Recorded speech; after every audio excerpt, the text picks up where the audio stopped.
Welcome fams, welcome to Feast Special Edition pada hari ini. Wow.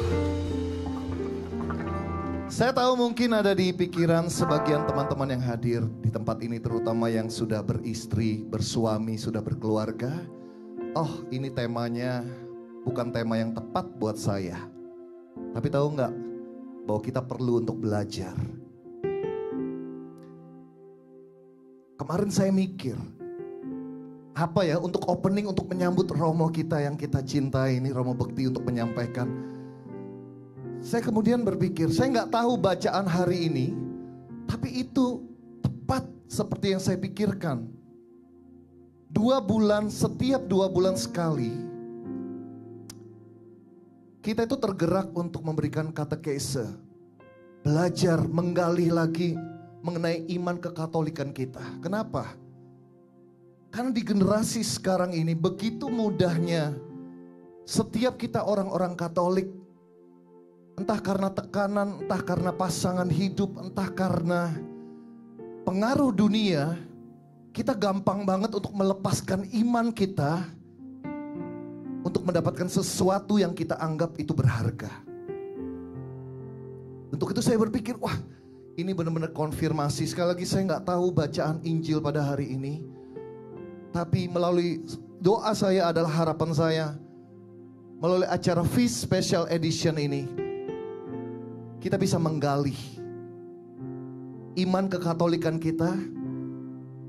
Sehingga kita menemukan mutiara yang berharga itu. Dan harapan saya setelah kita mengerti, kita akan menghargai iman yang Tuhan sudah taruh dalam setiap diri kita. Amin. Dalam pikiran saudara, ini lama banget sih openingnya. Ya, iya benar juga, saya merasa lama juga. Tapi sebelum kita masuk dalam pemberitaan firman Tuhan, saudara, setiap kali feast, mungkin baru yang pertama kali hadir di tempat ini. Ada yang baru pertama kali hadir?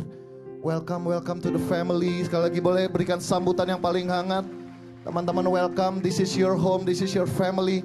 This is the happiest place on earth. Kenapa? Karena saudara bisa menjadi apa adanya saudara. Karena kadang kita di tempat kerja, bahkan di keluarga, kita memasang topeng untuk menyenangkan hati orang lain supaya diterima. Tapi ketika saudara di tempat ini, just be yourself. Karena Tuhan tahu kok kelemahan kita. Tuhan tahu kok dosa kita. Untuk itu dia datang ke dunia ini. Untuk kita orang-orang berdosa untuk kembali kepada rumah Bapa. Bukan kembali ke rumah Bapa, tapi kembali kepada hati Bapa. Berikan kemuliaan bagi Tuhan kita. Mari kita doakan doa favorit kita. Sekali lagi doa ini kata-katanya indah.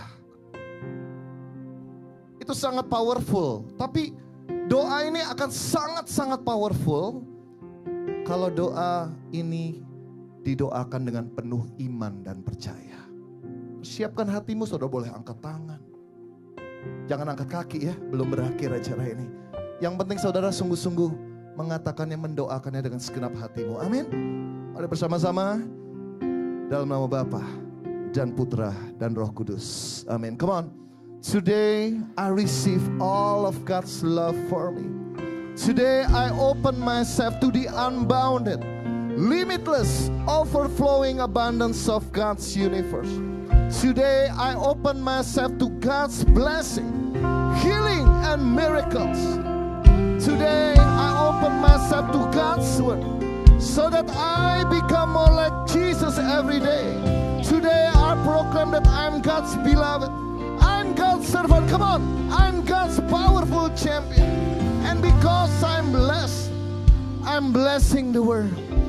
In Jesus' name, amen. Berikan kemuliaan bagi Tuhan kita. Yang siap belajar mengenai iman kekatolikan kita, berikan sorak-sorai kemuliaan bagi Tuhan. And please welcome Romo Bekti. Yay.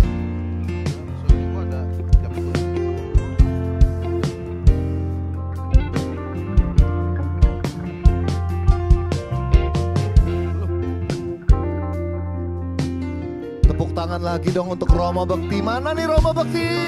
Oh, ya. sorry. Yeay. Mantap. Sudah nih, langsung mulai saya. Saya kira mau nyanyi-nyanyi dulu. Nih 2 jam berdiri? Kalau gitu ya silakan berdiri. Silakan duduk saudari-saudaraku.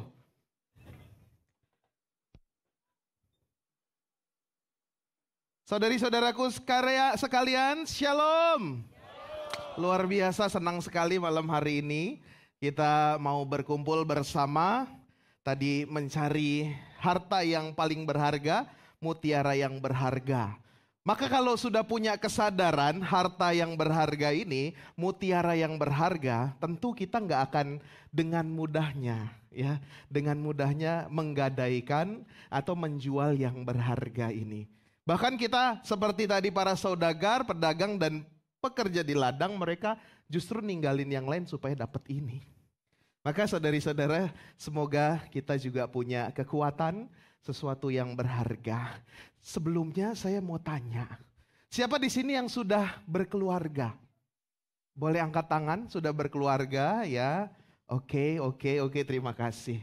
Oh, yang sebelah sini kumpulan pengikut retret ya? Kayaknya tadi masih single-single ya. Siapa yang tadi berkeluarga sudah, siapa yang sudah punya pasangan tapi belum menikah? Jangan malu-malu, ngaku aja, ngaku. Wah, luar biasa. Siapa yang masih single, belum punya pasangan? Ayo, harus semangat dong, tunjuk tangannya dong ya. Supaya dilihat. Supaya dilihat. Wah, luar biasa, terima kasih semuanya ya. Jadi di sini kalau saya survei sederhana, ada yang sudah menikah, ada yang punya pasangan, ada juga yang masih single. Sedang berjuang Romo, mencari ya. Syukur-syukur mendapatkan ya. Kalau nggak mendapatkan ya mungkin ada jalan yang lain Romo ya.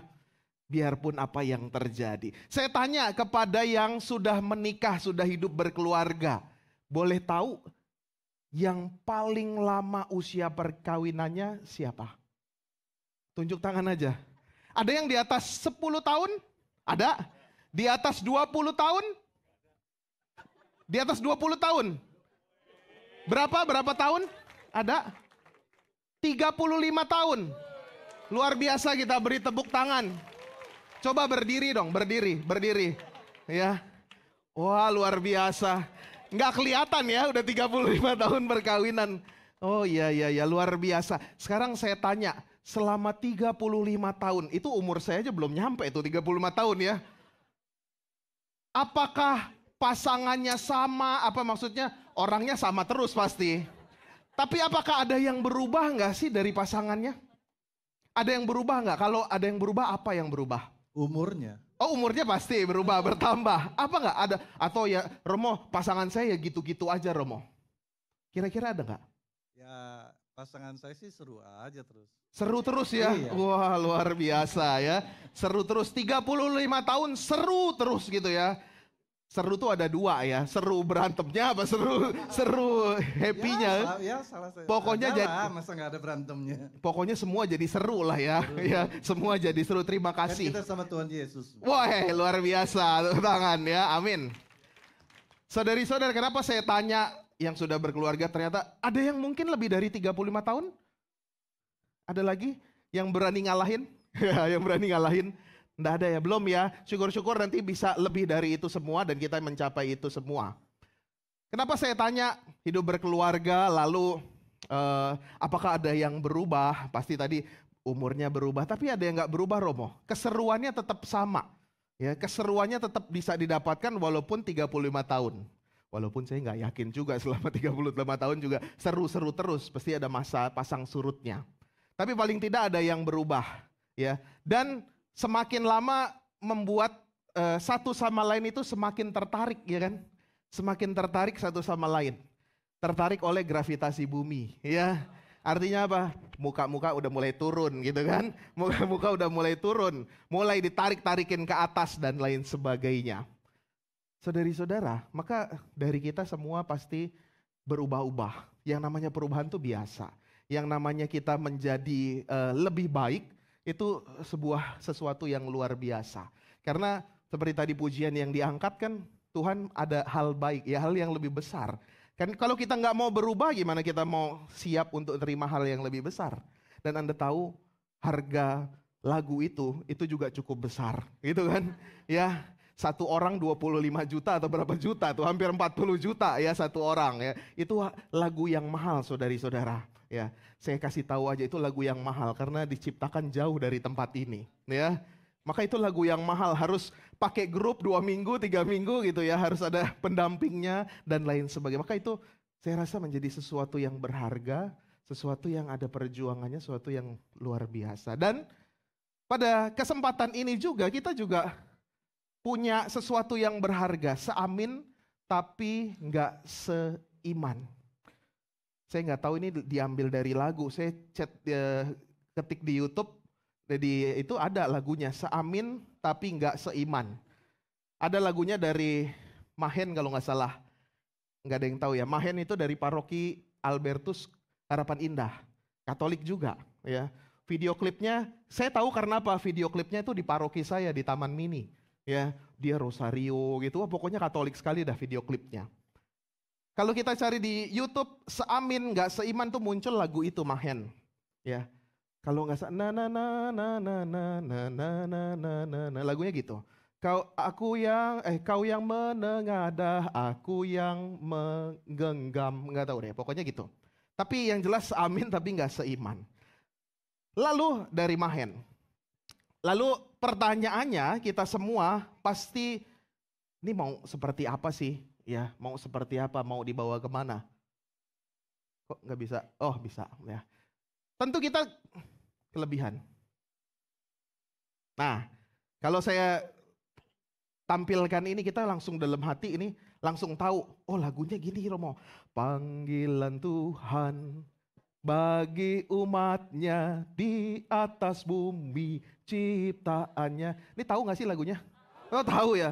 Jangan-jangan yang lagi terngiang-ngiang itu ya apa? Cikini kegondang dia, aku begini gara-gara dia. Cikampek, Tasikmalaya. Terus aku capek karena dia nggak setia. Waduh, jangan-jangan ingetnya itu ya. Tapi ini mau menjadi pengantar saya. Ya, supaya kita memasuki dan mengetahui kenapa sih kerajaan Allah begitu berharga. Lalu refnya adalah wartakan semangat cintanya pada orang yang dambakan kasihnya. Terpujilah Tuhan Allah dan telah mengutus putranya. Lalu yang bagian akhir bagus sekali. Kita akan diberi tempat dalam surga mulia bersamanya. Terpujilah Tuhan Allah karena kasih karunia-Nya. 100 semua ya. Panggilan Tuhan bagi umatnya disambut di bagian akhir, kita akan diberi tempat di surga mulia bersamanya. Maka kalau bicara soal panggilan Tuhan, ini agak delay ya. Oh, ya. Kalau bicara soal panggilan Tuhan, Tuhan itu memanggil kita untuk apa? Mencari, mengenal dan mencintainya. Sebagai apa? Sebagai manusia yang diselamatkan. Kita sering bicara, kita mau semua masuk surga, kita semua mau diselamatkan. Sebenarnya apa sih? Kita mau ya sebagai manusia mencintainya dengan penuh, mencintainya dengan sungguh, hidup suci, dan apa? Mewarisi hidup yang bahagia. Dalam Katekismus Gereja Katolik nomor 1 itu yang paling pertama, bahwa panggilan kita itu untuk mencari, mengenal dan mencintai. Ini kan sama juga kayak cari jodoh gitu ya. Ya, kalau orang nggak cari ya nggak akan dapat. Setelah dicari, dikenal, mulai tukeran, DM-an ya, mulai chat WhatsApp, ya, mulai video call, lalu timbullah cinta itu. Dan pada akhirnya setelah disatukan bisa mewarisi dan merasakan kebahagiaan. Kan sama. Dan kalau yang selanjutnya dikatakan Keuskupan Agung Jakarta bicara apa sih? Kita kan ada di Keuskupan Agung Jakarta, sama. Umat Allah kita semua punya panggilan kepada kekudusan tadi sama. Mewartakan kabar gembira dalam dunia dalam perziarahan menuju tanah air abadi. Sama juga. Tanah air abadi. Atau bahasa lainnya surga. Atau bahasa lainnya kerajaan Allah yang kita renungkan, perjuangkan hari ini. Kalau kitab suci bicara apa, Romo? Udah ganti belum sih? Oh belum. Kitab suci bicara apa? Kejadian 1. Allah menciptakan kita secitra dan segambar dengan Allah, dipanggil agar mampu hidup sebagai citra Allah. Coba lihat kanan kirinya. Ya. Lihat kanan kirinya. Cakep jelek itu wajah Allah loh ya. Ya. Oh ini kenapa nggak mau nengok-nengok kanan kiri ya? Ya. Saudari-saudara, kita semua diciptakan secitra dengan Allah, sewajah dengan Allah. Maka lihat kanan kiri, ya. Seimut-imut apapun dia, sekurang-kurangnya dia, itu wajah Allah. Ya, kita juga diajak supaya semakin menampakkan wajah Allah. Panggilan kita seperti itu, saudari-saudara. Maka kalau mau dirumuskan, belum berganti nih. Oh ya. Maka kalau mau dirumuskan ada 4 bagian. Panggilan keselamatan, kita semua maulah dimasukkan dalam satu bagian yang sama, kerajaan surga. Pasti kalau saya tanya, kita nggak ada semua yang mau masuk neraka. Masuk ke dalam kegelapan dan kertap gigi, kita nggak ada yang mau. Lalu kita setelah mendapat panggilan untuk keselamatan, kita mau apa sih? Kita mau bertumbuh berbuah. Ingat, bacaan beberapa hari ini, ada yang berbuah 100 kali lipat, 60 kali lipat, 30 kali lipat. Maka itu menjadi luar biasa. Setelah kita diminta untuk bertumbuh berbuah, maka kita juga punya tanggung jawab dong, harus dirawat. Gimana caranya bertumbuh berbuah itu? Ada tanggung jawabnya. Sebagai apa? Imam, nabi, dan raja. Imam menguduskan. Kita semua punya tugas menguduskan. Kita dipanggil untuk bertanggung jawab sebagai nabi. Hidup kita kesaksian. Lalu sebagai raja, memimpin, melayani. Itu panggilan dan tanggung jawab kita. Lalu pertanyaannya, jalan yang ditempuh itu bagaimana? Panggilan Tuhan itu bagaimana? Jalan yang ditempuh ada 2. Panggilan hidup khusus dan perkawinan. Maka Anda menerima perkawinan itu sebagai cara untuk selamat. Sebagai tanggung jawab untuk mewartakan cinta, untuk melayani sesama, dan untuk menguduskan satu sama lain. Jadi luhur loh. Ya. Jadi perkawinan bukan soal yang luaran saja, tapi ada pengudusannya. Ada cintanya di sana, ada pelayanannya, ada pengorbanan, tapi juga ada kesaksian. Maka kalau kita sore hari ini berbicara soal jalan hidup yang ditempuh, kita lihat yang sebelah kanan. Panggilan perkawinan. Persekutuan hidup kasih suami dan istri yang mesra diadakan oleh Sang Pencipta dan dikukuhkan dengan hukum-hukumnya. Jadi perkawinan itu juga panggilan hidup. Keluarga itu juga panggilan hidup yang suci juga. Jadi bukan jadi pastor, jadi suster, jadi bruder, itu bukan lebih suci, enggak. Kita semua suci. Tapi kan jalannya yang berbeda. Jalannya yang kita pilih dua-duanya benar. Ada hidup perkawinan, juga ada hidup membaktikan diri. Maka sebenarnya kalau sore hari ini Anda dengarkan saya, ya, enggak akan nyambung. Ya kan? Saya kan di jalan yang sebelah kiri, ya kan? Saya di jalan sebelah kiri. Lalu Anda minta saya bicara soal sebelah kanan. Ya kan? Nggak nyambung sebenarnya. Ya kan? Tapi ya Anda saya yakin percaya-percaya aja sama saya gitu kan. Ya, percaya-percaya aja sama saya. Karena apa? Saya tentu tidak menjalaninya. Tapi kan saya dapat pengalaman, konsultasi. Ada pasangan saya konsultasi juga beragam. Ada yang single ya. Kadang-kala juga aneh. tanya ke saya, Romo, apa gitu? Saya carikan jodoh dong Romo gitu ya. Terus saya bilangnya apa? Saya jawabnya apa? Kamu ini ngaco. Saya aja cari sampai sekarang gak dapet gitu kan. Ya, kamu minta saya suruh cariin ya. Cari sana sendiri yang lain gitu. Romo nih ya. Tapi ya enggak apa-apa. Saya didatangi yang single, yang lagi pacaran. Aduh gimana Romo ya konsultasi. Bahkan yang sudah menikah pun konsultasi. Ya. Banyak ya contoh-contoh. Banyak hal-hal yang saya dapatkan dari sana sehingga saya bisa berbicara. Ada juga keluarga saya dididik juga dalam keluarga, saya lahir juga dalam keluarga, ada kakak-kakak saya yang juga menikah bukan suster. Jadi saya sedikit banyak tahu. Maka hal ini walaupun saya di jalan sebelah yang kiri ya, tapi yakinlah valid 100%, saya bisa bicara juga yang sebelah kanan ya. Walaupun saya kan pasti nggak melakukannya. Maka saya akan berbicara ini bukan omong kosong jadinya ya, valid ya, nggak omong kosong. Kita akan berbicara panggilan perkawinan. Saudari-saudara, perkawinan Katolik ini refreshing ya, refreshing bagi yang single, bagi yang sedang berpacaran, bagi yang sudah berkeluarga. Ini agak susah ya. Oh ya, perkawinan Katolik ini singkat saja ya. Tapi ini penting, perjanjian nikah pria dan wanita. Jelas ya, pria dan wanita. Dalam gereja Katolik bukan perjanjian nikah antara Jojo dan Luna ya. Bukan, tahu ya Jojo dan Luna ya.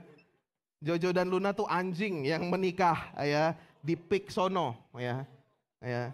Maka jelas bahwa kalau ya pasti saya yakin itu beritanya. Masalahnya Romo yang memberkati itu ada di dekat saya gitu kan. Dia tinggal di Tebet, saya di Pasar Minggu gitu. Jadi tahu juga. Jadi semakin jelas bahwa pernikahan Katolik itu pria dan wanita. Seorang pria dan seorang wanita. Jelas juga. Bukan sepasang. Kalau sepasang bisa macam-macam. Ya, sepasang biasa pria dan pria, bisa wanita dan wanita. Tapi dalam Katolik jelas, perjanjian nikah pria dan wanita membentuk antara mereka kebersamaan seluruh hidup. Dan sifat kodrati perjanjian itu terarah pada kesejahteraan suami istri, kelahiran pendidikan anak. Dan oleh Kristus, perjanjian perkawinan antara orang-orang yang dibaptis diangkat ke martabat sakramen.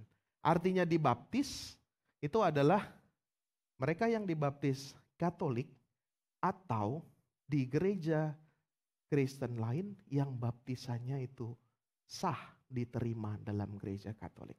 Artinya apa? Ketika dibaptis, rumusan pembaptisannya dan airnya itu tidak kurang dan tidak lebih. Dalam bahasa kita, ketika membaptis, aku membaptis kamu dalam nama Bapa, Putra, dan Roh Kudus. Kalau itu juga diterimakan oleh saudari-saudara kita yang di gereja lain, baptisannya sah. Maka perkawinannya jadi sakramen. Menjadi tanda perjanjian, tanda nyata Kristus buat kita. Maka bukan soal, oh Romo pasangan saya Katolik bersakramen. Pasangan saya Katolik dan gak Katolik atau non-baptis, maka gak sakramen dong Romo. Belum tentu. Karena rumusannya dua orang yang sama-sama dibaptis. Tidak terkait dengan gerejanya, tapi sama-sama dibaptis. Lalu kita cepat saja, ada dalam ini unsur, kita mengulang sedikit. Perkawinan itu pasti ada perjanjian, ada persekutuan dilandasi oleh cinta kasih. Kenapa disebut perjanjian? Supaya ada dua pihak keduanya itu saling menyadari. Ya, kalau kontrak itu bisa sepihak, tapi kalau perjanjian itu harus dua belah pihak. Maka pria dan wanita itu membentuk satu persekutuan dilandasi dengan cinta kasih. Penting. Lalu, ini arahnya kemana sih? Oh iya. Kita tahulah tujuan perkawinan, ya. Kesejahteraan. Tadi persekutuan untuk apa? Kesejahteraan, lahir batin. Ya, kesejahteraan lahir batin, kebersamaan, kebahagiaan bersama. Jadi bukan cuma rasa dorongan nafsu, tertarik, simpati, asmara, tapi keyakinan diri, kebebasan diri untuk memilih, iya saya mau sama dia. Maka dalam setiap janji perkawinan disebutkan apanya? Nama. Supaya orangnya nggak salah. Beneran loh, beneran.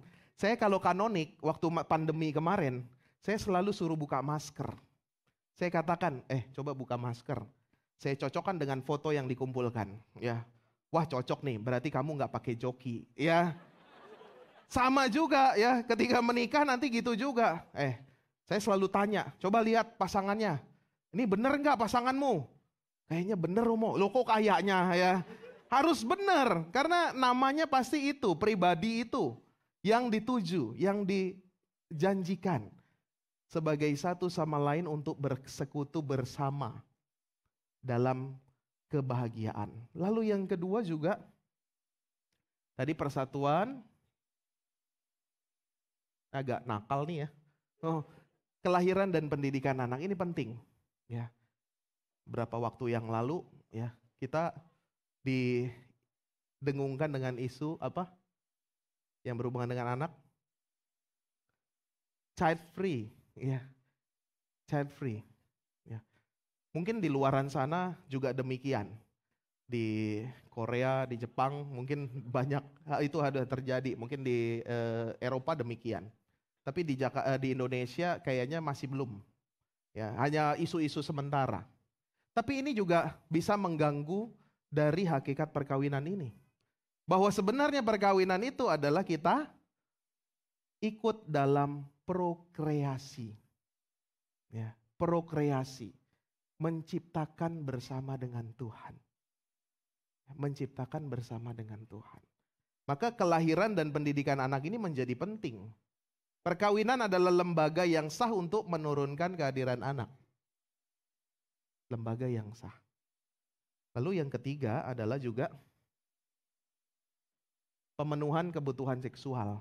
Karena ketika menikah itu salah satu yang sah juga, institusi yang legal adalah perkawinan, di mana orang bisa melakukan hubungan seksual.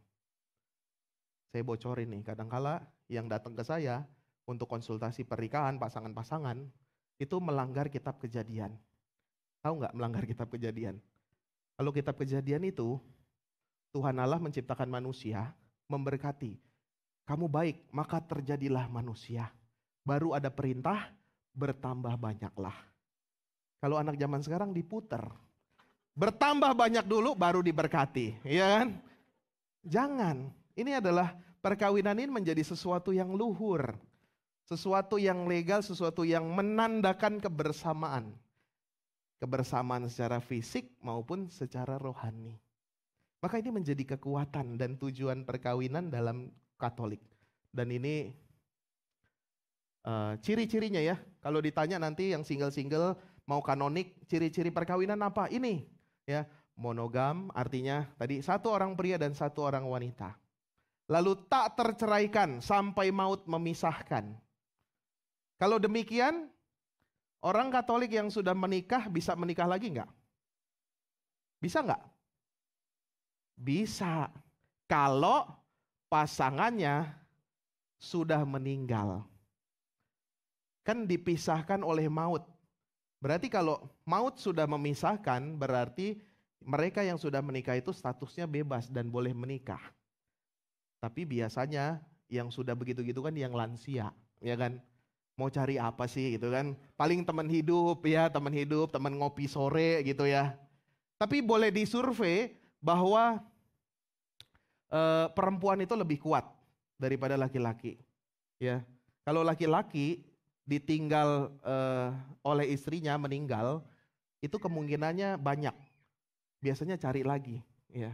Tapi coba perhatikan ibu-ibu yang ditinggal suaminya. Biasanya bertahan sampai nanti dia juga nggak ada. Nggak akan cari yang lain. Ya, saya nggak tahu karena genetiknya begitu atau gimana, tapi biasanya demikian. Lebih mudah atau nggak mudah juga sih, lebih bertahan ibu yang ditinggal suaminya daripada suami yang ditinggal istrinya. Biasanya kalau istrinya duluan yang meninggal nggak lama kemudian, kalau sudah lansia, sudah tua, yang suaminya ini juga ikut. Ada ikut meninggal gitu. Saya punya pengalaman begitu. Memang.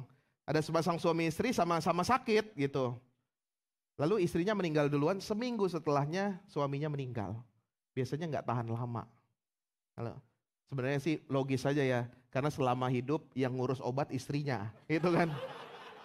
Yang ngingetin, bapak nggak boleh makan jeroan ya, nggak boleh makan kambing, itu kan udah nggak ada ya. Setelah istrinya nggak ada, bapaknya foya-foya, ya kan. Obat lupa diminum, kambing dimakan, ya jelas habis itu mati gitu kan. Tapi biasanya demikian, saya nggak tahu mungkin genetiknya. Tetapi adalah tadi, saya mau bicara soal tak terceraikan sampai maut memisahkan. Lalu yang ketiga adalah keturunan. Tapi kalau mau dirunut, ya tadi saya katakan yang pertama itu kebersamaan suami istri. Yang kedua baru keturunan. Jadi jangan terbolak-balik. Romo, saya mau menikah karena saya mau punya anak, Romo. Wah, kebolak-balik tuh. Kalau mau punya anak doang, ya. Kalau nanti Tuhan gak kasih rejeki anak, artinya hilang tujuan perkawinannya. Tapi yang harus menjadi layar pertama adalah tadi, kebersamaan, kebahagiaan suami istri. Anak itu nanti diusahakan dan bonus. Tuhan tahu kapan kasih waktunya. Jadi tidak menggagalkan tujuan perkawinan itu. Lalu, ini ciri perkawinan. Nah, kesahan. Ya. Kesahan dari perkawinan Katolik. Yang pertama, ada atau tidaknya halangan perkawinan. Yang kedua, benar atau tidaknya konsensus atau perjanjian. Yaitu pada saat sakramen perkawinan, saat misa atau saat ibadat di gereja. Benar nggak sih? Ya. Janjinya benar nggak sih? Atau ada tertekan atau ada sesuatu. Yang ketiga adalah tepat atau tidaknya cara peneguhannya. Artinya, bahwa orang Katolik itu seharusnya perayaan perkawinannya di gereja Katolik. Orang Katolik seharusnya pernikahannya di gereja Katolik, tidak bisa di tempat lain. Kalaupun di tempat lain karena keterpaksaan harus dimintakan dispensasi supaya dia bisa menikah di tempat lain, tapi tidak segampang itu. Seperti lagunya, tak segampang itu ku mencari penggantimu. Orang Katolik harus menikah di gereja Katolik. Lalu benar atau tidaknya perjanjian. Tadi yang saya katakan. Saya Andreas Subekti memilih engkau. Nah, siapa yang mau? Ya, namanya saya pakai. Sehingga itu harus jelas. Saya suka memberi catatan kepada pasangan-pasangan yang saya berkati. Saya udah ada indikasi nih, wah misalkan, ketika berjanji itu nangisnya nggak biasa, ya. Biasa kalau terharu kan nangisnya, saya gitu kan, saya. Tapi kalau nangis agak penyesalan itu kan berbeda ya sedikit ya. Menangis sampai nggak bisa berkata apa-apa itu. Biasanya saya kasih catatan. Pada saat pelaksanaan dan pengucapan janji, calon mempelai perempuan menangis. Tangisannya tidak biasa, gitu kan. Jangan-jangan ada sesuatu kan, bisa ditandai itu. Bisa dikasih catatan dan lain sebagainya. Nah, kita bicara soal yang pertama, ada atau tidaknya halangan perkawinan. Banyak sebenarnya, lebih dari 10 halangan perkawinan. Tetapi yang mau kita bicarakan hari ini, itu adalah ya ini, halangan nikah beda agama. Perbedaan agama dapat menghambat pembentukan kesatuan dalam hidup perkawinan. Sebab sudah dimulai dengan perbedaan yang mendasar, yang fundamental. Soal iman itu kan soal mendasar. Bahkan ketika tadi kita misa, soal kerajaan Allah itu kita saudagar dan pekerja ladang itu bisa meninggalkan atau menjual yang lainnya untuk mendapatkan itu. Maka kalau bukan yang fundamental, yang mengakar, yang mendasar, itu saya yakin nggak akan rela melepas yang lain untuk mendapatkan itu. Maka perbedaan ini dapat menghambat pembentukan kesatuan. Tadi di bagian awal kita sudah, oh ya tujuan perkawinan ini. Oh ciri-cirinya ini. Oh yang menjadi sah atau tidaknya tuh seperti ini. Maka halangannya ini, dapat menghambat. Kira-kira kalau dapat menghambat, masih bisa jalan nggak? Masih bisa jalan nggak kalau perkataannya dapat menghambat? Masih bisa jalan. Ya. Tapi ada hambatan. Kalau hambatannya 100% harus pasang kateter. Ya. Harus bypass. Jantung kan begitu. Kalau ada hambatan 100% harus bypass. Ya. Saya kemarin baru misa soalnya sama profesor dokter jantung di Harapan Kita. Ya. Dia cerita segala macam gitu ya. Saya kan juga jadi deg-degan gitu kan. Romo nih kayaknya sakit jantung nih, waduh gitu kan. Kenapa dokter itu? Kayaknya saya udah nerawang aja nih, waduh bahaya juga nih. Saya jadi takut-takut itu makan depan dia. Ya, takut ada hambatan. Ya. Tapi yang namanya hambatan itu juga bisa nggak maksimal juga. Artinya dapat menghambat pembentukan kesatuan. Apa sih maksudnya Romo dapat menghambat pembentukan kesatuan dalam hidup perkawinan sebab sudah dimulai dengan perbedaan yang mendasar. Contoh yang paling sederhana begini. Kalau tadi kita ciri perkawinan Katolik yang pertama adalah monogam. Satu orang pria dan satu orang wanita. Itu menjadi ciri dari perkawinan Katolik dan itu iman kita. Lalu suatu hari ada seorang yang datang, Romo, suami saya mau kawin lagi Romo, gitu. Ya, emang suamimu, kamu pernikahannya apa? Saya beda agama Romo. Ya, suami saya mau kawin lagi. Terus saya katakan apa? Saya katakan apa kira-kira? Saya katakan cuma jawab DL, ya, derita lo. Ya. Kenapa saya jawab begitu? Ya. Karena itu konsekuensi yang diterima. Terus kamu mau menuntut gimana? Karena apa? Karena perbedaan pola pikir tentang perkawinan. Kalau kita cuma monogam, satu orang pria dan satu orang wanita. Tapi kalau di tempat lain, mungkin ciri perkawinannya kan lain. Tidak harus monogam, bisa poligam. Dan lain sebagainya. Dari situ saja sudah mendasar toh. Ada perbedaan yang bisa menghambat. Ya. Tujuan perkawinan. Kemarin saya baru didatangi satu orang perempuan menikah gitu ya. Aduh Romo, sama juga datang. Aduh Romo, saya mau kembali lagi ke gereja Katolik. Loh memang kenapa? Saya dulu pernikahan di KUA Romo. Ya. Lah terus gimana? Ya. Saya ditalak Romo. Ya. Saya nggak tahu soal talak-talak itu saya nggak tahu. Pokoknya dia bilang saya dapat talak Romo dari suami saya. Lah terus gimana? Ya sekarang sudah berpisah Romo. Kamu gimana? Ya saya sih sebenarnya doanya masih Katolik Romo. Saya masih tiap jam 12 itu rosario. Lah gimana kamu? Ya kan? Tapi dalam artian di situ ada perbedaan yang mendasar tentang pemahaman perkawinan. Dan itu bisa jadi resiko. Dan itu bisa menghambat. Saudari-saudara, saya tadi dari awal sampai detik ini, saya itu bicara soal ekspektasi, ya kan? Ekspektasinya adalah orang Katolik menikah dengan Katolik. Ya. Harus keras. Ya. Pendeta Gerbert Lumenang kan juga mengatakan demikian. Orang Kristen harus menikah dengan orang Kristen. Kalau sama yang lain goblok gitu dia bilang. Kalau nggak salah, pokoknya keras juga dia. Ya. Kamu tidak mengikuti firman Tuhan. Tapi kadang-kala kan Katolik juga agak lembek-lembek sedikit gitu. Nggak ada romo-romo yang mengatakan demikian, berani gitu mengatakan, kamu orang Katolik harus menikah dengan Katolik. Saya cari di YouTube, di TikTok, di Instagram belum ada. Jangan-jangan ini dipotong nih buat di TikTok nih. Waduh, bahaya. Sengaja ya. biar FYP. Ya.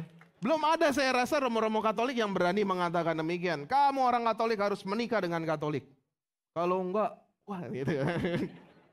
Tapi semua itu kan ekspektasi, impian, harapan kita. Tapi realitanya kadangkala ya pengennya sih kue berbentuk SpongeBob ya. Tapi yang ternyata terbuat adalah bentuk yang ugly cake begitu, ya kan? Realitanya juga nggak seindah yang terjadi Romo yang diharapkan. Realitanya juga susah. Maka saya memanfaatkan teknologi terbaru, yaitu artificial intelligence. Wah ya. Mana? Oh susah nih dia. Bisa di next? Saya pakai artificial intelligence. Saya tanya persoalan ini, pertanyaan ini di chat GPT. Ya. Keren kan saya? Ya, keren kan? Ya. Saya tanya pertanyaan ini, saya masukkan, mengapa susah cari jodoh Katolik? Lalu chat GPT memberi saya 5 jawaban. Wah. Yang pertama, ternyata susah cari jodoh Katolik karena keterbatasan jumlah calon pasangan. Ya, terkadang dalam komunitas Katolik kita kan minoritas, ya, nggak banyak Romo pilihannya. Ketemunya ya itu lagi gitu ya. Saya sebenarnya sih tertarik, tapi kayaknya nggak cocok gitu Romo ya. Tapi nggak ada yang lain dan lain sebagainya. Kadang-kala kita jumlahnya sedikit, maka terbatas jumlah pasangan yang Katolik juga. Ya. Lalu chat GPT menjawab yang kedua, ya. Nilai dan keyakinan yang berbeda. Mencari jodoh dalam komunitas Katolik, pentingnya menemukan seorang yang sejalan. Kayaknya dia udah sama-sama Katolik Romo. Kayaknya ini selama FIS ini udah 2 tahun nih, udah ada getaran-getaran Romo gitu ya. Tapi saya nggak yakin nih dengan dia Romo ya. Aduh kayaknya pola pandang kita agak lain gitu Romo. Kayaknya juga love language kita agak lain Romo gitu. Saya ini senengnya dipuji-puji, halo babe ya. Sayang, tapi dia nggak pernah begitu Romo. Dia tuh senengnya physical touch, gandeng saya ya peluk, cium saya gitu. Aduh, kayaknya nggak cocok ini Romo saya. Maka ada yang berbeda. Chat GPT menjawab itu. Ya ini valid ya, bukan saya yang jawab nih. Ya. Yang ketiga adalah tantangan dalam pertemuan sosial. Tahulah kita ya. Teknologi, media sosial, circle-circle kita semakin banyak di kantor, di pertemanan, di luar sana, masyarakat, circle kita banyak. Video terbaru saya adalah soal cari jodoh Katolik. Saya sekarang tanya, ini yang single-single ya, kalau yang sudah berkeluarga, kalau bisa jangan dijawab, karena pertanyaan ini berbahaya. Ya, yang single, di handphonemu ada aplikasi dating nggak? Nggak ada, kasihan banget. Di handphone saya ada loh.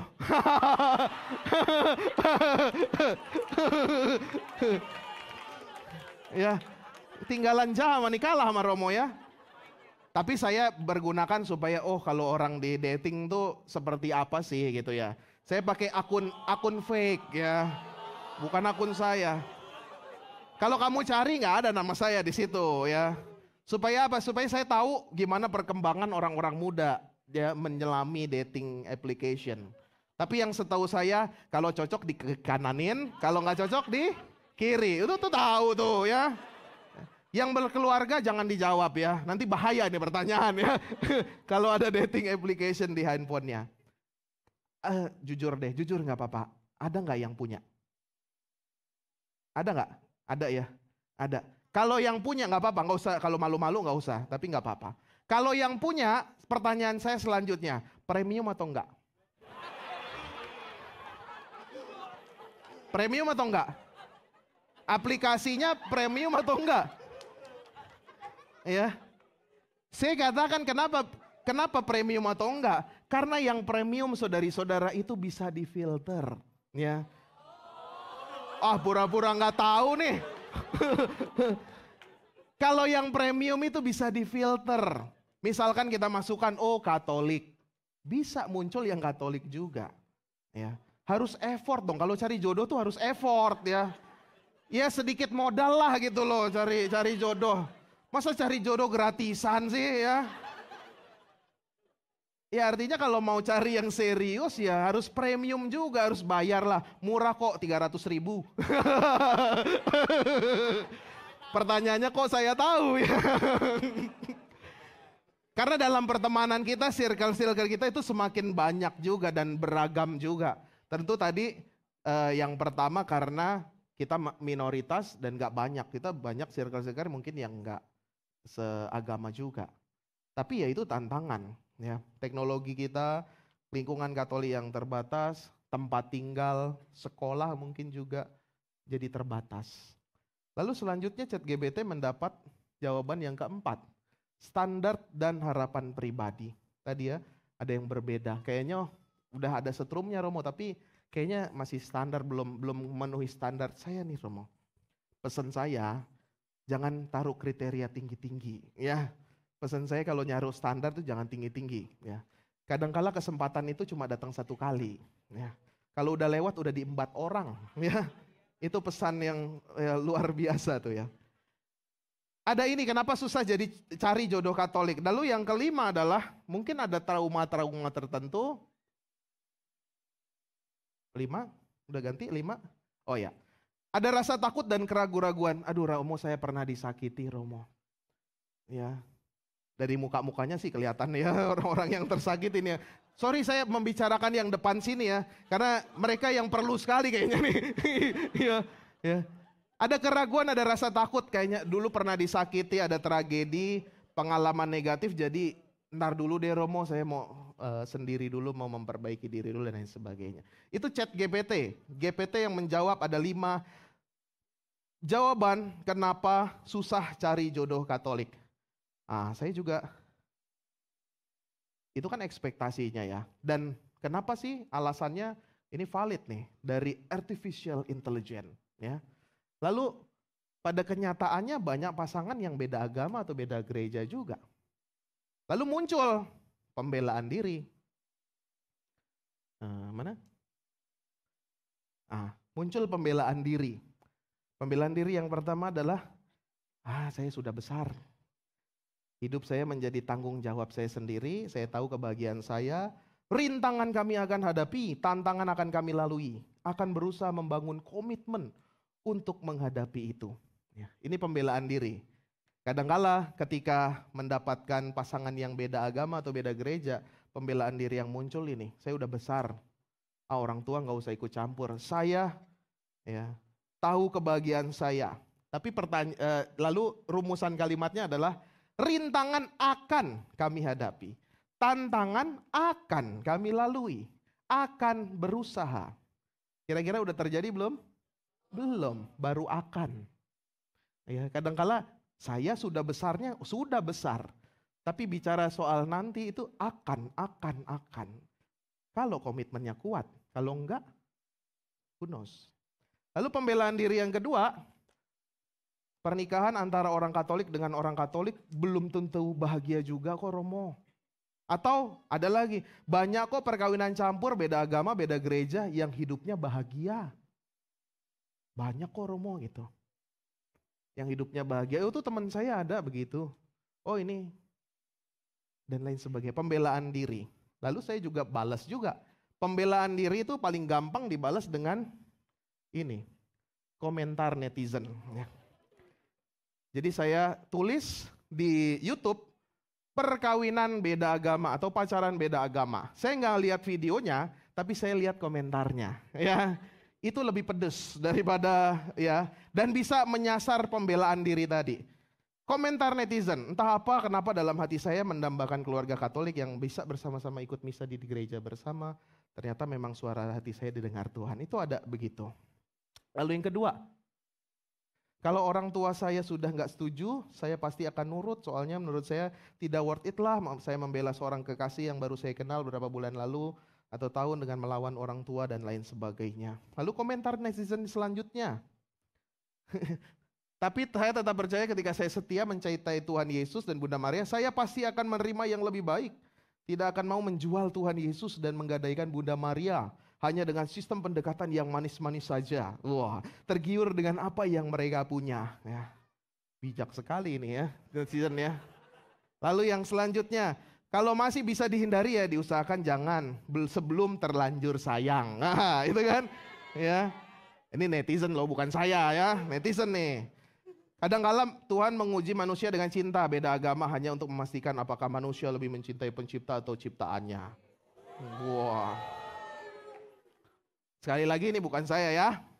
Pasangan muda-mudi yang sedang kasmaran selalu idealis, merasa bisa. Ini juga pernah saya alami, jatuh cinta mah mudah. Wah, membangun cinta di biduk rumah tangga jangan harap mudah. Betul saudari-saudara?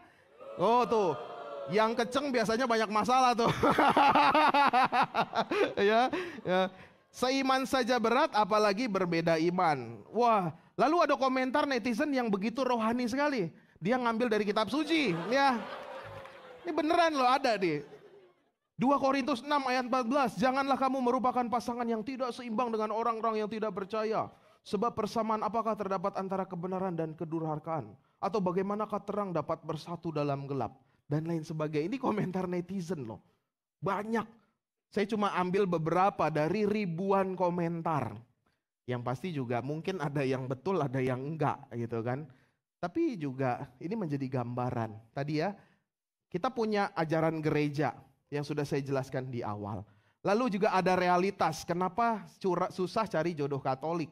Lalu ada ya komentar netizen, banyak orang yang berkomentar demikian. Jadi ternyata ada pro kontra juga, ada pembelaan diri juga dan lain sebagainya.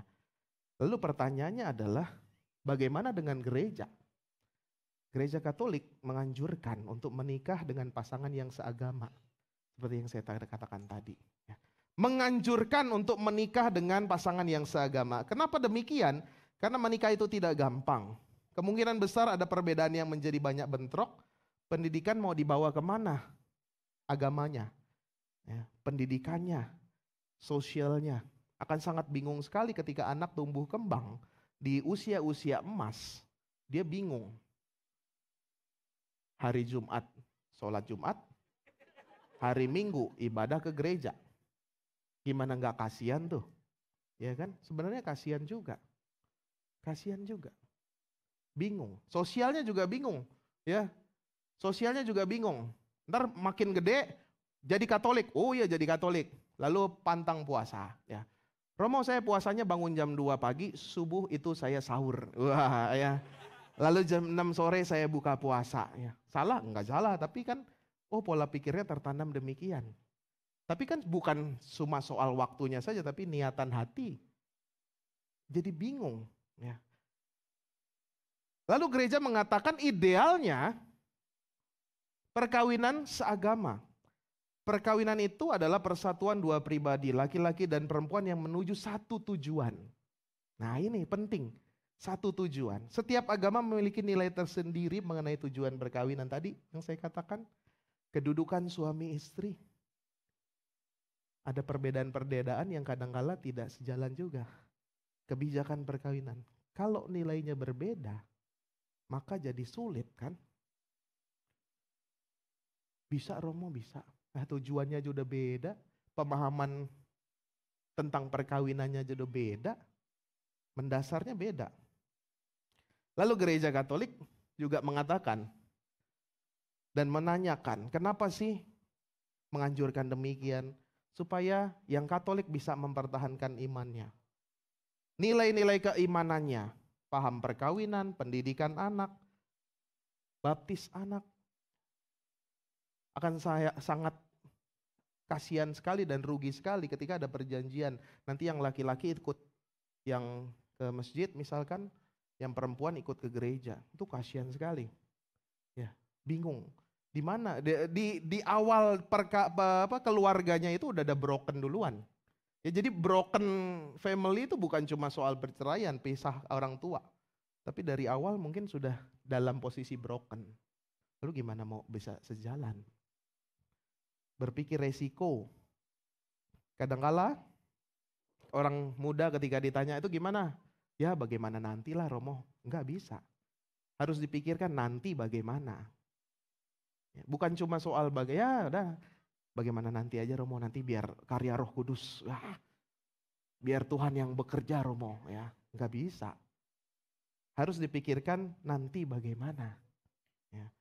Lalu, tapi gereja juga menegaskan ini, perkawinan Katolik istri menjadi sakramen bagi suami, suami menjadi sakramen bagi istri. Sakramen artinya tanda kehadiran Allah. Kalau sama-sama Katolik menjadi sakramen, menjadi tanda kehadiran Allah. Suami yang baik mencerminkan Tuhan yang baik.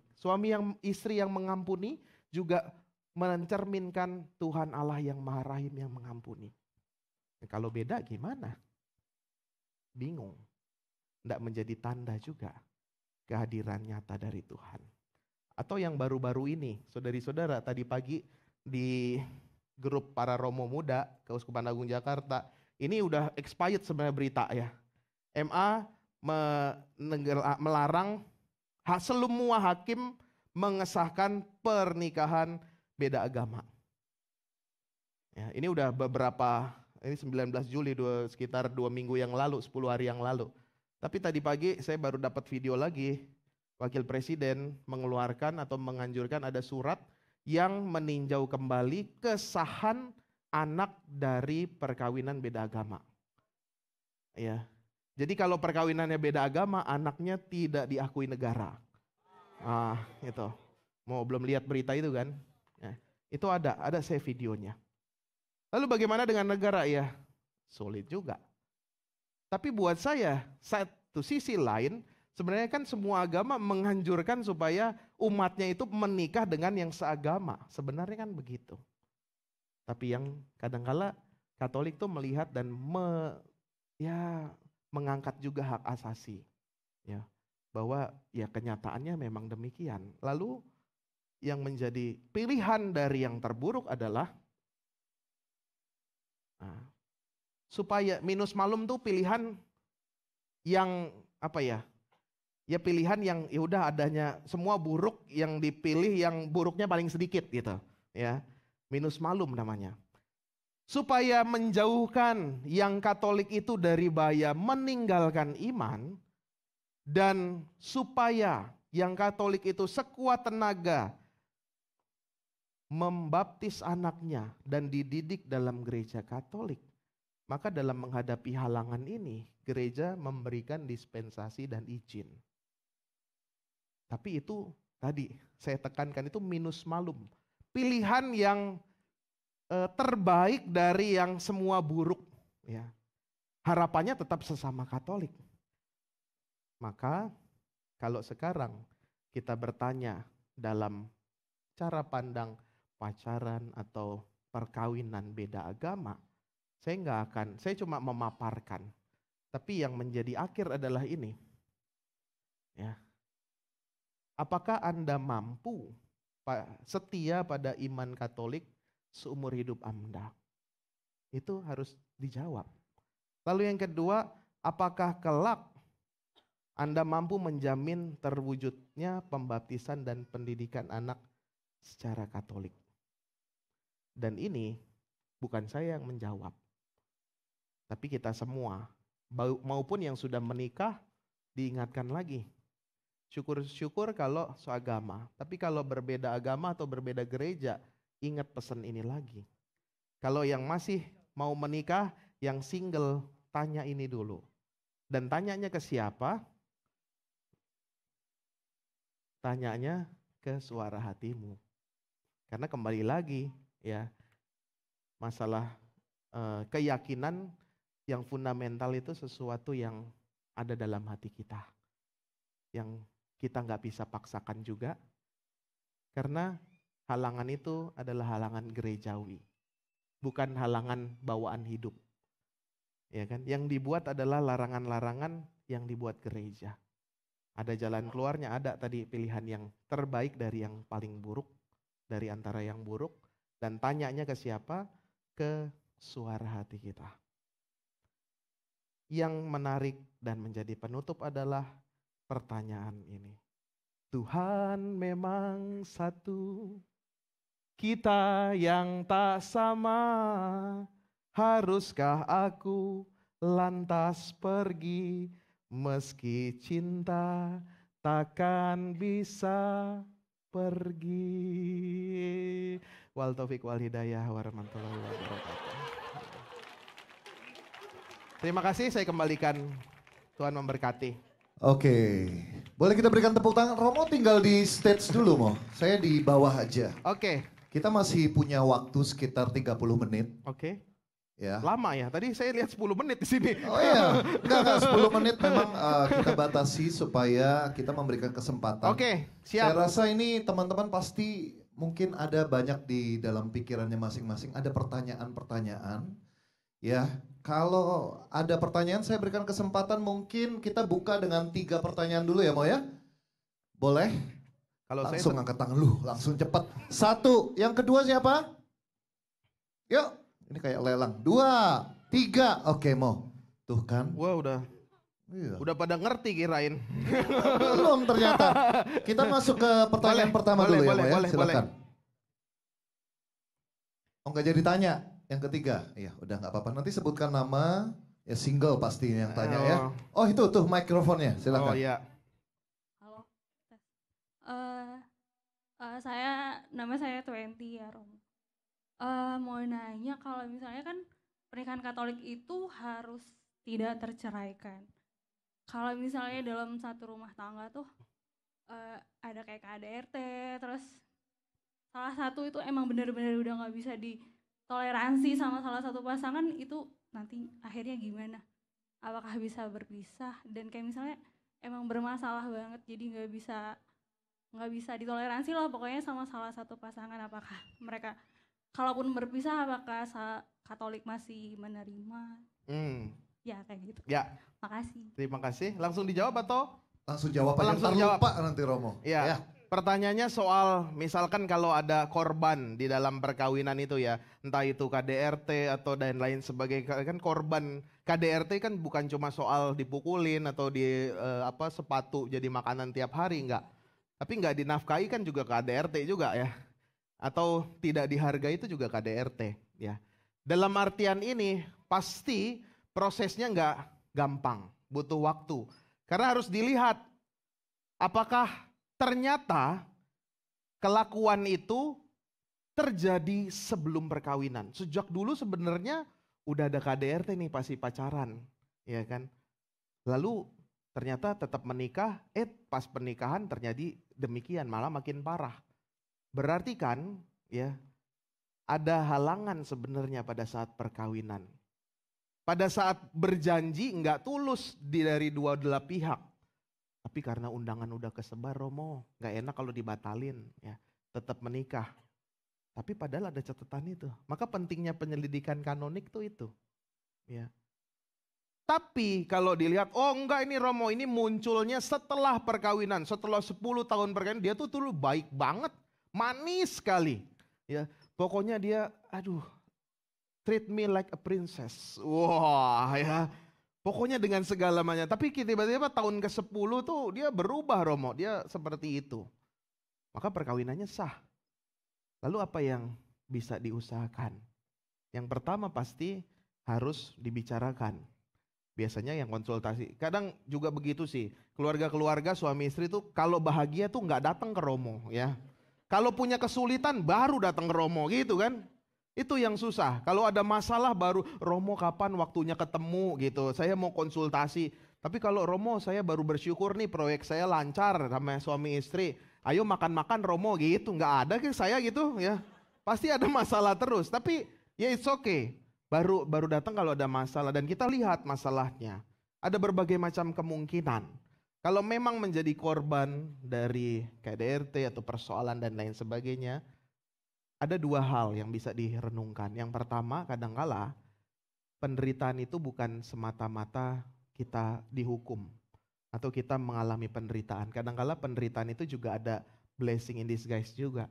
Bahwa salib Tuhan itu juga, Tuhan Yesus bangkit kan sebelumnya disalib juga. Ada penderitaan itu. Jangan-jangan itu cara Tuhan berbicara. Itu yang pertama. Yang kedua, kalau sudah mengancam hidup, biasanya tidak diceraikan, tetapi dipisahkan. Ya, bahasanya beda. Kalau dalam bahasa gereja Katolik itu pisah ranjang, ya, dipisahkan. Tapi perkawinannya tetap nggak bisa diceraikan. Ya, tetap tidak bisa diharam. Walaupun secara negara sipil sudah ada akte perceraian, tapi secara gereja tetap tidak bisa diceraikan. Sejauh mengancam nyawa. Misalkan ada orang yang sakit ya, infeksi di jari kelingkingnya ini. Kalau nggak dibuang, kalau nggak dipisahkan, bisa membunuh seluruh badan. Bisa infeksinya sampai seluruh badan dan orang itu meninggal. Maka salah satu cara yang bisa dilakukan adalah ya dengan terpaksa ini diamputasi. Dipisahkan supaya nyawanya tidak terancam. Dan masih bisa menghidupi ya iman kekatolikan. Tapi itu case by case. Tergantung, maka itu butuh konsultasi, itu butuh ketemu, butuh mediasi dan lain sebagainya. Gitu ya. Semoga Baik. menjawab. Saya rasa itu menjawab ya. Oke, pertanyaan kedua silahkan. Gak jadi tanya. Oh, jadi tanya. Ini kayaknya rencana mau menikah nih. Oh iya. Ini. Silakan bro. Halo, malam. Malam. Nama saya Ivan.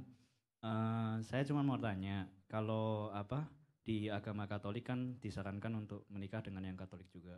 Cuman kalau misalnya anak muda zaman sekarang kan agamanya kan maksudnya kalau kayak seperti Kristen dan sebagainya. Kan tadi pembahasannya lebih ke agama yang jauh dari itu ya. Nah itu menurut kamu sendiri apakah ada kesamaan antara agama kita dengan mereka dan apakah kemungkinannya hambatannya jauh lebih kecil seperti itu. Terus kalau sudah mencintai dengan rasa sayang yang istilahnya unconditional love misalnya kayak agape atau sebagainya itu apakah memang sebaiknya ya memilih yang Katolik aja gitu tetepan. Thank you. Oke, kadangkala pembenaran dan pembelaan dirinya adalah Romo sama-sama Yesus ini gitu kan. Ya, sama-sama Yesus Romo, ke Minggu juga sama-sama ke gereja gitu kan. Ya sama-sama ke gereja Romo ya. Doanya juga kayaknya sama-sama aja Romo, saya juga datang ke sana, pasangan juga datang ke gereja, ikut misa dan lain sebagainya. Dikatakan hambatannya lebih kecil, bisa demikian tapi rasanya tidak bisa sesederhana itu. Ya. Tidak bisa mengatakan sama-sama Yesus Romo. Lah kalau sama-sama Yesus kenapa dulu dia berpisah dari gereja Katolik? Kan gitu pertanyaannya. Kalau sama-sama Yesus kenapa penafsirannya dia tidak mengakui paus dan tidak mengakui penafsiran kitab suci kita? Kan kita duluan yang ada, gereja Katolik duluan yang ada. Kalau dikatakan, sama-sama Yesus kok Romo itu gerejanya sama kok kita sama gitu Romo. Ya. Maka kalau dikatakan hambatannya lebih mudah, bisa demikian tetapi juga enggak sesederhana itu, mudah gampang. Karena apa? Ternyata juga ada perbedaan-perbedaan ajaran, perbedaan-perbedaan pemahaman. Ya. Soal sakramen deh misalkan, ya kan? Soal tubuh Kristus. Mereka itu ya denominasi lain menyebutnya perjamuan kudus, itu kan? Yang mereka terima, mereka yakini itu perjamuannya, makan hosti dan anggurnya. Tapi kalau kita kan berbeda ketika semoga Roh Kudus memberkati dan merubah tubuh dan darah roti dan anggur ini menjadi tubuh dan darah Kristus. Dan itu hanya bisa didoakan oleh pastor, maka Anda butuh pastor. Supaya bisa punya kuasa merubah hakikat itu. Dan kita bukan semata-mata roti dan anggur, ini contoh saja ya perbedaan teologinya. Kita bukan semata-mata roti dan anggur, tapi tubuh dan darah. Maka tadi mau digandakan, tadi yang sebelah sini kan, hosti kurang. Mau digandakan juga susah, karena harus misa lagi. Ya. Mungkin kalau yang lain, dibagikan, mau dibawa kemana aja bisa. Tapi kalau kita sudah misa harus dihabiskan, atau di gereja ditaruh di tabernakel. Karena itu sudah tubuh dan darah, itu aja udah berbeda. Sakramen-sakramen juga berbeda. Maka kalau dikatakan sama, ya nggak sama juga. Ya, nggak sesederhana itu. Tapi prosesnya lebih mudah secara administratif mungkin iya. Karena kalau beda agama itu dispensasi. Dispensasi kan akhirnya dari kuasa memberikan ya sesuatu. Kalau beda gereja itu kan izin. Bedanya di situ. Ya dispensasi dan izin. Kuasanya lebih besar dispensasi. Kalau izin itu ya saya izin Romo gitu. Ya lebih mudah. Tapi juga ada resiko perbedaan yang mendasar itu. Begitu? Semoga terjawab. Dan Yang ada lagi terakhir- kalau tambahannya ya Mo ya. Kenapa boleh. kita yang harus ikut dia kalau sama-sama Yesus? Kenapa kita nggak declare, yuk ikut aku. Ya. Kan sama Yesusnya. Pasti akan kita temukan perbedaan di sana. Ya, Ya, betul. karena banyak case seperti itu ya Mo ya. Ya betul. Itu video saya terakhir juga demikian. Yang pakai baju, cari aja nanti. Video saya pakai baju kuning-kuning itu. Saya bilang gini, ya kita jadi orang Katolik harus jual mahal dikit lah, gitu ya. Jual mahal dikit. Jangan kita apa-apa kita mau login ke sana ya. Tapi buat orang login ke kita, gitu kan. Ayo ikut saya. Benar tadi. Kenapa kita, kalau sama kenapa kita harus ikut? Enggak, lu ikut gua. Jual mahal dikit dong.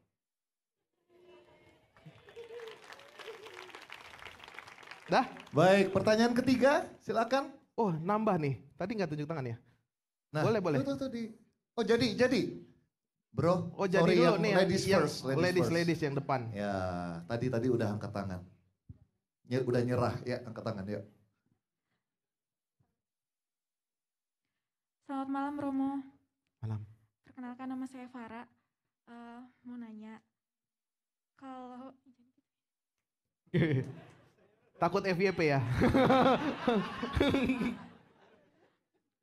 kan ada orang tua yang kalau misalkan jodoh itu harus sesuai sama suku gitu. Terus kita punya pilihan sendiri gitu. Apakah kita harus ngikutin pilihan orang tua atau tetap? Nggak apa-apa lihatnya di sini aja. Ini Romonya, aku bukan Romo ya. Romo ke Romo. Soalnya sambil ngeliat. Ya. Apa tetap ngikutin orang tua atau Oh. gitu? Ya. Ini udah layer kedua ya. Sudah beda agama, beda suku lagi gitu kan? Enggak, agamanya sama. Oh, agamanya sama ya, sukunya berbeda. Iya, betul. Ya, kadangkala itu juga menjadi hambatan juga. Tetapi kalau bicara soal budaya, kesukuan, itu tentu ada jawabannya sendiri ya. Kenapa demikian, kenapa berbeda-beda dan lain sebagainya. Tapi yang menarik adalah, nah ini. Tadi yang ditanyakan adalah kalau orang tua maunya yang sama sesuku dan seagama Romo gitu. Kadangkala orang tua itu kan juga dalam tanda kutip, ketika anaknya tidak dengan yang seagama atau yang sesuku, orang tua langsung merasa gagal. Ya, aduh, saya gagal mendidik anak saya. Aduh, saya nggak bisa memberikan yang baik, memilihkan yang baik untuk anak saya dan lain sebagainya. Tapi apakah itu juga demikian? Apakah orang tua yang demikian juga harus merasa gagal? Kayaknya enggak juga kan. Itu kan ekspektasinya tadi ya. Ekspektasinya dengan yang seagama oke, juga yang sesuku. Ya kan? Tapi bagaimana sebenarnya ini cara yang gampang saja. Bagaimana tadi ya, menunjukkan effort, menunjukkan perjuangan, menunjukkan sebuah ya yang masih bisa diusahakan. Batu karang aja bisa kalah sama air kan. Ya. Sesuatu itu masih bisa diusahakan, diperjuangkan dengan tindakan dan lain sebagainya. Karena apa? Keluarga saya juga termasuk demikian. Ya. Saya bertiga bersaudara, maka saya gemuk begini. Ya. Saya anak cowok terakhir, kakak saya 2 cewek. Saya genetik Jawa, Jogja. Ya. Rumah saya ya di luar benteng dikit. Ya. Kakak saya perempuan-perempuan itu yang membuat saya gemuk begini. Karena apa? Yang pertama itu menikah dengan orang Manado. Jadi setiap saya main ke rumahnya itu ada selalu babi rica-rica. Nggak ada lawan itu ya. Nggak ada lawan itu. Setiap saya ke rumahnya pasti ada babi rica-rica. Kakak saya yang kedua menikah dengan orang Sumatera Utara. Kalau main ke rumahnya selalu ada babi panggang karo. Jadi udah ketahuan kan hasilnya seperti ini gitu. Ya. Dalam artian itu ya masih bisa diperjuangkan, ya itu walaupun ini soal lain ya, soal budaya, soal kesukuan, ya pasti ada niatan tersendiri, tapi orang tua juga jangan merasa gagal. Sejauh bisa dibicarakan ya dengan orang tua, ini kan sebenarnya ranahnya bukan hukum apa-apa nih, nggak ada hukumnya juga harus nikah sesuku kan, tapi bagaimana caranya pasangan itu juga menunjukkan ada effort, ada perjuangan sejauh masih bisa diperjuangkan. Karena ketika nanti kamu menikah, itu bukan menikahi orang itu saja, tapi juga menikahi semua keluarganya. Betul? Betul. Tuh. Betul ya David ya? Betul, Mo. Betul. Kalau saya boleh tambahkan dari orang yang sudah berumah tangga. Ya, betul. Mo, ya, mohon maaf ya, Mo ya. Iya, saya ini juga belajar nih. Enggak. Jadi dalam pernikahan itu teman-teman pasutri pasti ngerti bahwa ada adjustment. Nah, orang tua saya juga istilahnya menyarankan supaya satu suku. Bukan berarti rasis atau apa, enggak. Karena culture-nya beda, pemahamannya beda. Apakah bisa diusahakan? Bisa. Tapi effortnya pasti akan besar. Jadi saya juga melihat ada teman-teman saya yang nikah beda suku dan berhasil. Tapi memang mereka bayar harganya itu luar biasa banget gitu loh. Tapi kalau iman, kalau saya harga mati. Seperti itu. Oke. Silakan Satu lagi bro, deh. ya, Satu lagi, yang di bro. belakang. Kita masih punya waktu sampai jam 12 malam. Iya. Saya relakan rapat DPH paroki saya. Ada yang bertanya tadi di Itu belakang? di belakang. Silakan mikrofonnya boleh dibantu. Thank you. Malam Romo, saya Firman mau nanya. Tadi kan dari tadi Romo di depan terus ada instruksi lihat kiri kanan. Kalau mata ini aja kita tutup, kita tahu pasti jumlah perempuan lebih banyak di sini daripada laki-laki. Nah, mengingat unsur dari pernikahan Katolik itu monogami, bagaimana nasib laki-laki atau perempuan yang jumlahnya lebih banyak dibandingkan laki-laki mendapatkan jodohnya? Bukankah poligami salah satu solusinya, Romo? Demikian. Kalau ini Romo yang jawab nih, saya nggak berani jawab. Silakan Mo. Maksud Waktu dan tempat. bagaimana saya belum jumlah perempuan lebih banyak daripada Jadi ada yang nggak kebagian nanti Mo. oh Betul ya? ada yang nggak kebagian ya? Ya, Oke. gimana Mo? Ya. Jadi kalau yang nggak kebagian itu pasti sebenarnya jatahnya saya itu, ya kan? Jatahnya saya tapi saya nggak ambil gitu kan, nggak kebagian jadinya. Tapi saudari-saudara, ya pertanyaan ini bagus dari logika jumlah ya, jumlah. Tapi tadi kembali lagi, panggilan hidup itu bukan cuma soal berkeluarga, bahwa ada panggilan hidup yang lain. Jangan-jangan kamu belum dapat jodoh sampai hari ini karena memang panggilan hidupmu bukan berkeluarga. Iya kan? Jangan-jangan Tuhan punya rencana lain dalam hidupmu. Entah itu jadi selibat awam, entah itu siapa tahu jadi pastor, iya kan? Bisa jadi, siapa tahu yang ciwi-ciwi ini juga jadi suster gitu kan? Iya, nggak ada yang tahu panggilan Tuhan. Maka kalau ditanya perbandingan, jumlah banyak-banyak yang jadi romo nih, jadi cewek-cewek nggak dapat jatah gitu, romo-romonya ganteng-ganteng gitu lagi ya.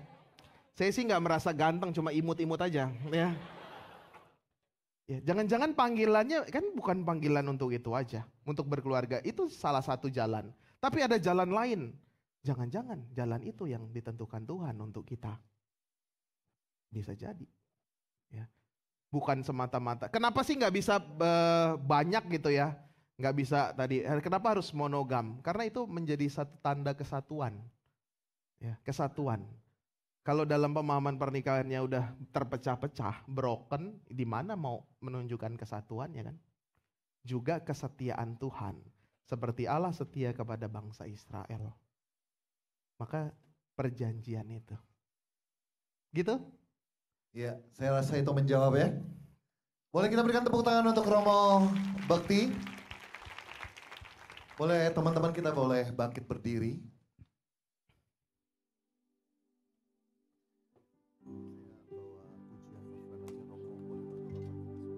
Oke.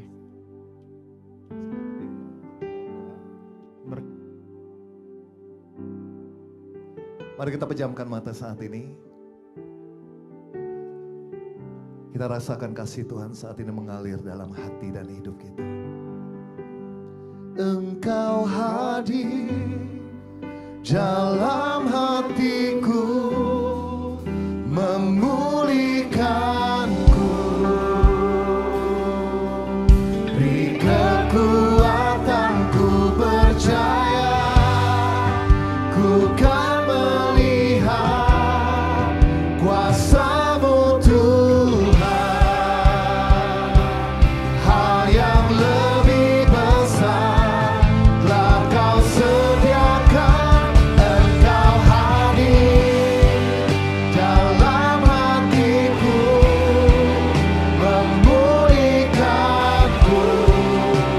kekuatan bagi setiap kami. Ku percaya, ku kan melihat kuasa-Mu Tuhan. Hal yang lebih besar telah Kau sediakan bagiku. Boleh angkat kedua tanganmu saat ini. Katakan, Engkau hadir dalam hatiku, memulihkanku, beri kekuatanku percaya, ku kan melihat kuasa-Mu Tuhan. Hal yang lebih besar, rancangan yang besar, hal yang lebih besar telah Kau sediakan bagiku.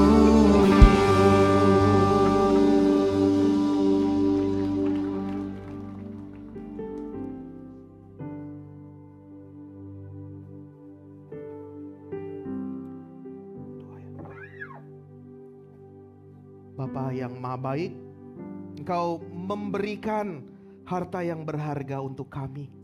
Kami berdoa untuk para keluarga yang hadir di sini. Berikanlah kesetiaan, berikanlah pengorbanan dalam hidup keluarga mereka.